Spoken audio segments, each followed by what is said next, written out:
भोले बाबा के अजबी कहानी देखनी। भोले बाबा के अजबी कहानी देखनी। भूत जगना बहारे भूत बरतन माजे भूत जगन बहारे भूत बरतन माजे। हम तो भूत के गोत दशानी देखनी। हम तो भूत के गोत दशानी देखनी। भोले बाबा के अजबे कहानी देखनी। भोले बाबा के अजबे कहानी देखनी।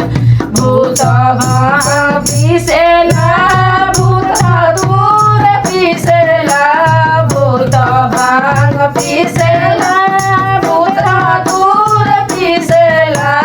हम तो भूत के जिला मधरावत देखनी। हम तो भूत के जिला मधरावत देखनी।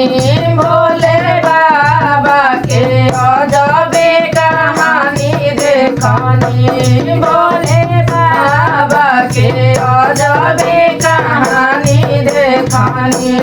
भूत खाना बनावे भूत बरतन माजे भूत खाना बनावे भूत बरतन माजे। हम तो भूत के खाना परोसत देखनी। हम तो भूत के खाना परोसत देखनी। भोले बाबा के अजबे कहानी देखनी। भोले बाबा के अजबे कहानी देखनी।